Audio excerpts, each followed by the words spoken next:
Hello, I'm Craig Constantine. Hello, I'm Mary Rowe. Hi, Mary. Thank you for joining me today.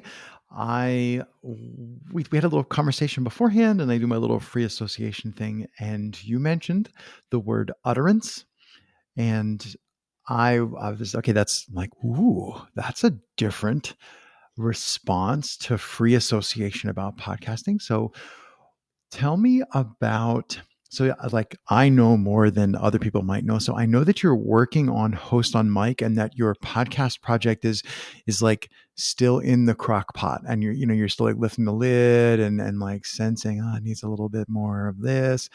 And what are you currently thinking about utterance and how that is affecting what you're trying to write for reading as Host on Mic? Yes, I have 6 episodes in the world now, and Hmm. through that process, it's come to my mind that I am engaged in sort of a two-way utterance sandwiched with an internal dialogue. So Hmm. the star of my podcast is other people's words, and they're compiled in a document that I'm going through sentence by sentence, and it's got 135 sentences. So that brings me up to nearly 80 years old. No, not quite, but I might I might be changing that. But so that's and it's self-described as utterance, which I hadn't noticed before. So I'm trying to give it back in a way that is more receptive. And it goes with your mission, Craig, because you want everyone to flourish in the world, and you want to do it through great conversations and compassion and mercy and all that. Well, I'd like my utterance about this topic to convey those things too. So I go into the utterance, then I talk to myself, I interview myself, I look up things, and it's all very personal. And then I write it down, and then I give it back. And so I'm engaged in a form of utterance. It's not a conversation at that point when it's host on mic. Hmm. And I'm engaged in utterance too. So So utterance to utter utterance uttering. This is a very specific. I don't want to say it's a rare vocabulary word, but it's less usual. Most people wouldn't. I was going to say trot out, but I don't mean that in a negative way. Most people wouldn't trot out the word utter unless something in their mind made them go, the word speaking isn't good enough. I need a better word. Can you put your finger on like what is it? And I'm not trying to pick on your vocabulary, but I'm like, what yeah, is it about the process that you're going around here? You know, your process is circular in a good way. I got a positive feedback. What is it about that process that makes you go, I'm not just speaking, I'm doing something more, and then that made you reach for a different word? exactly. That's exactly what happened. So I reached into the body of work, the body of knowledge that I'm trying to share.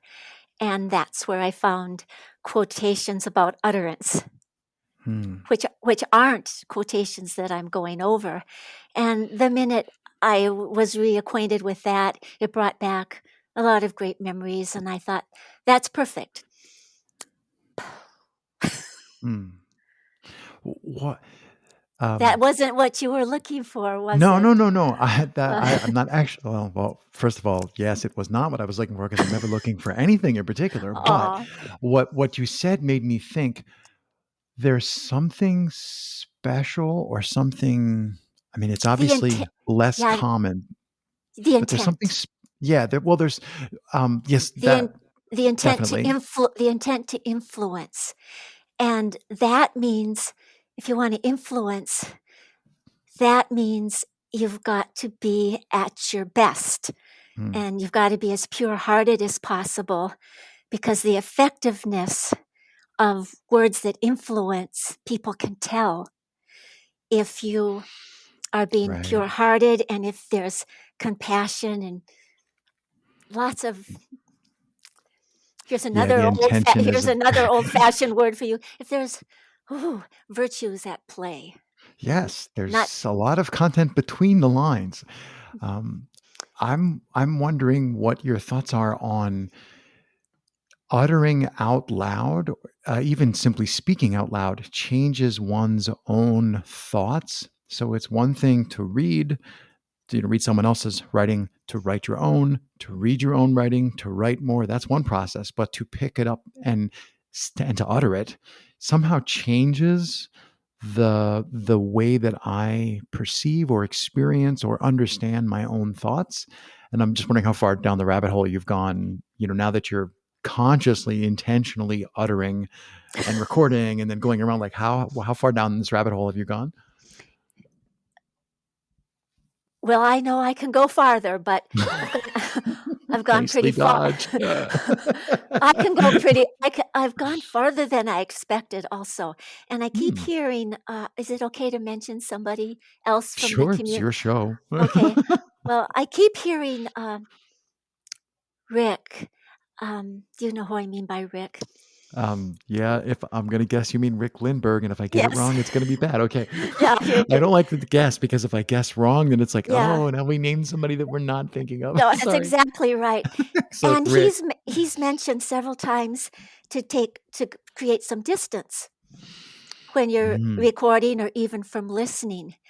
And I've found that there is an inexplicable clarification that happens there. Maybe we get so excited. I mean, there's lots of highs and lows. Like, oh my gosh, yes. I'm brilliant.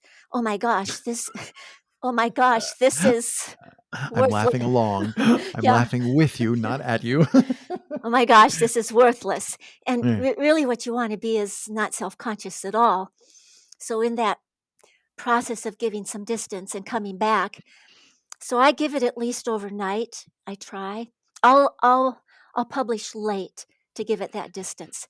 And then when I start uttering my little thing again, the very act, and you already mentioned this, so you know this happens, of speaking it out loud, it's like, what?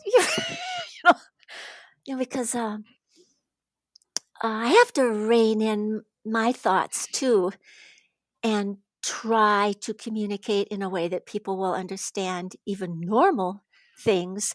So Right. something this important to me, I really want to be as clear as possible, which I've never given myself the luxury of before. I really want to be clear, but at the same time, not. I'm consciously trying to avoid reactions like, "Oh, yeah, yeah, yeah, I've heard that before." Shut. In yourself or in your listeners? Trying to avoid the reaction in yourself Both, or both, both? because I have the same reaction my listeners have. I'm like, "Oh, yeah, yeah, I've heard that before." Shut. Hmm. I'm in the same camp, you know.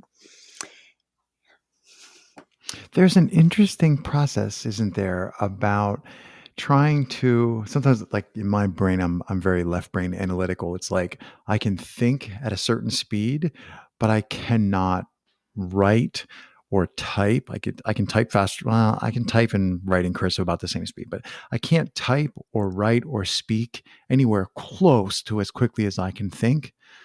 And I don't think that's not a good thing. Like I probably should slow my thoughts down. So for me, maybe the idea of uttering forces me to go, yeah, that thought isn't worth like letting out of my head.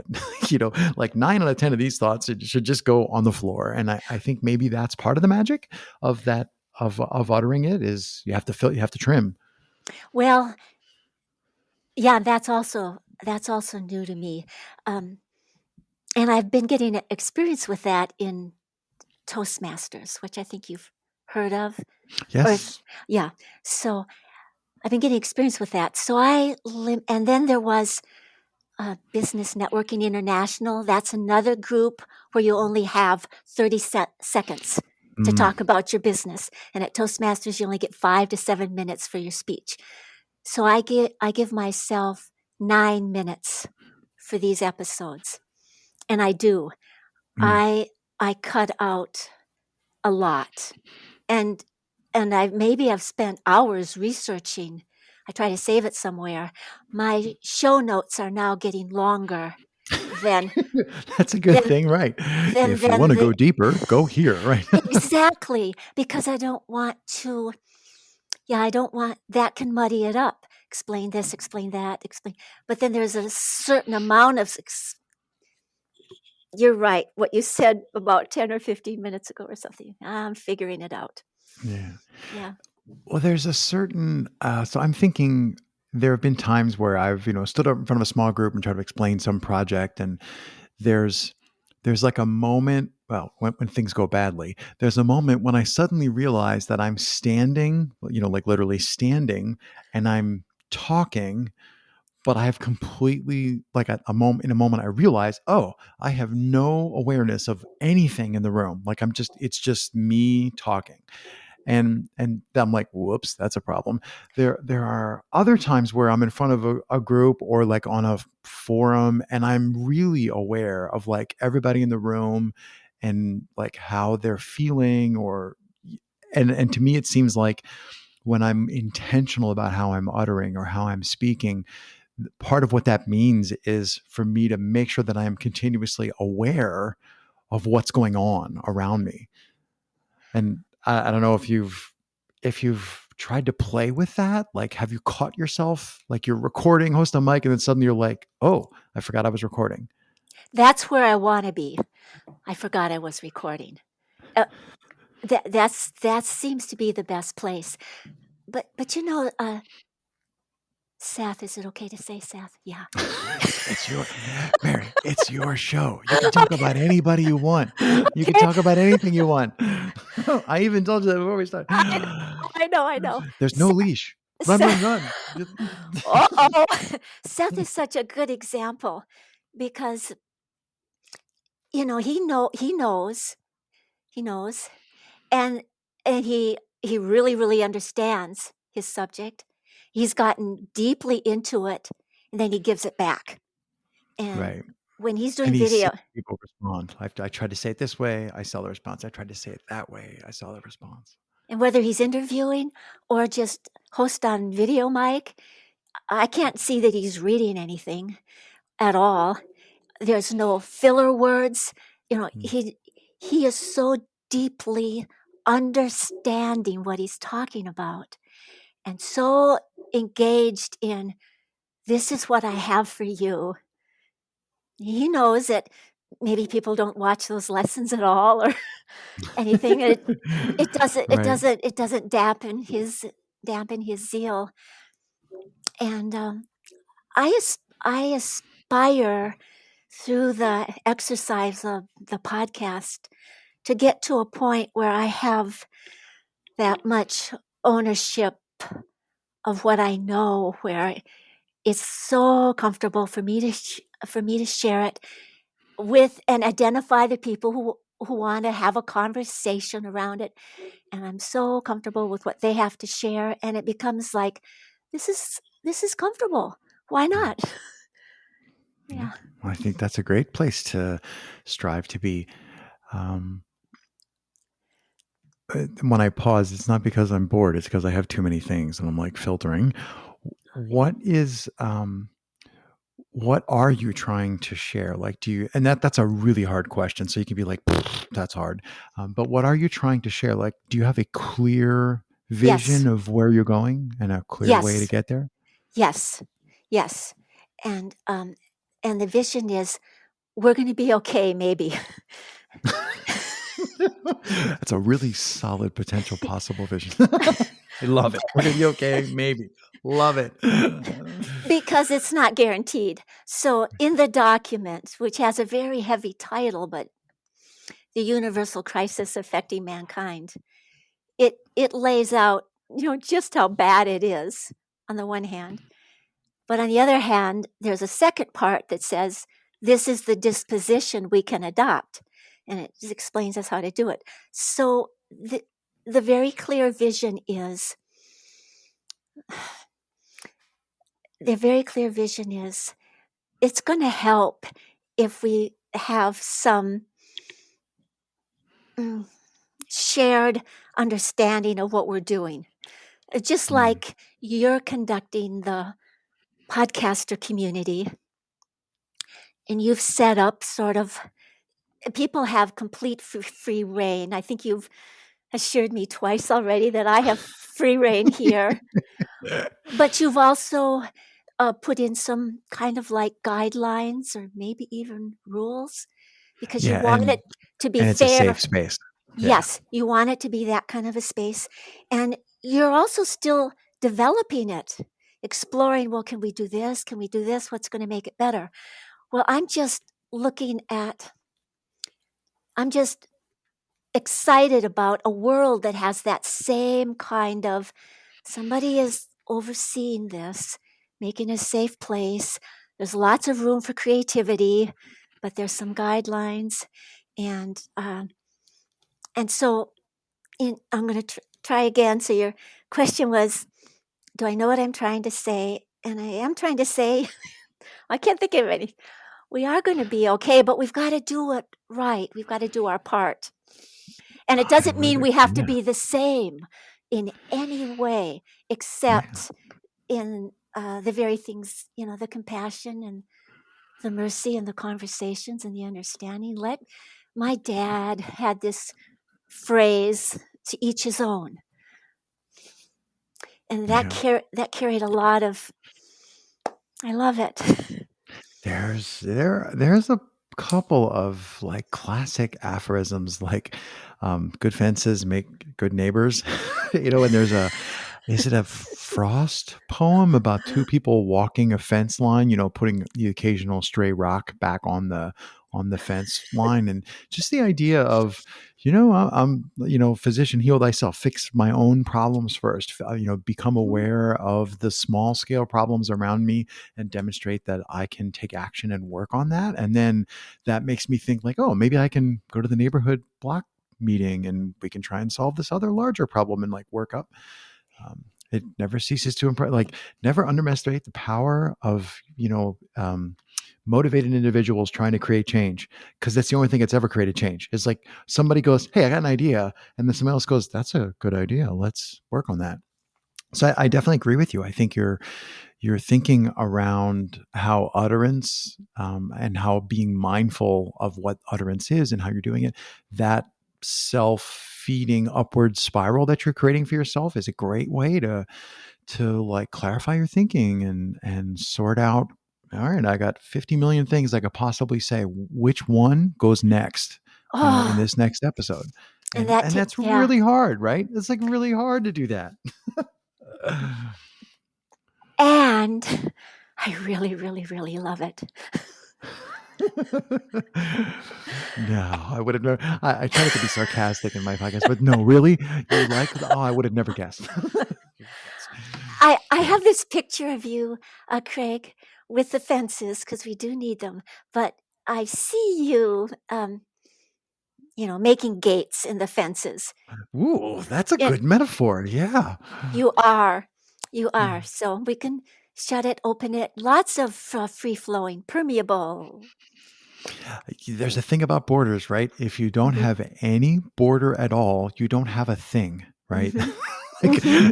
like your country has to have a line around it. Now we can discuss how permeable the line should be, but bacteria and cells, they have Uh lots huh. of little tunnels and doorways for things to go through, but they have to have a shape. Otherwise, you don't have a thing. Yeah, So I, I hadn't thought of that before. So Yeah, that doesn't. That's like it's a great idea, but it doesn't really tell you. Yeah, okay, how permeable? Like how permeable should the cell membrane be? And if it's not just right, bad things happen to the cell. So, yeah, the devil, as always, is in the details. But I think your methodology, your idea is very like it's a really clear example. Like it's one thing to like go into the bike shed and tinker and build and then come out like, ta-da, I made a bike. but it's a whole nother thing to like have glass walls and be like, here's me, here's my process.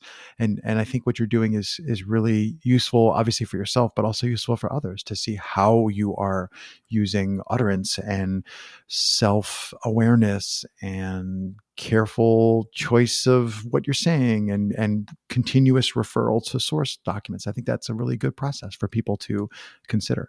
Um, so yeah. And that's why I came, so I could Share that. so I could hear you use your amazing mind to put my words into something beautiful and coherent. Oh, stop. I mean it. You don't need me to put things in a coherent fashion. Yeah. I do appreciate the compliment. But as much as I hate to say it, that's probably a good place for us to stop today. This doesn't have to be our only, I always call these are like single serving size conversations. Doesn't have to be our only conversation. Mary, thank you so much for joining me. It was a distinct pleasure. Goodbye, Craig.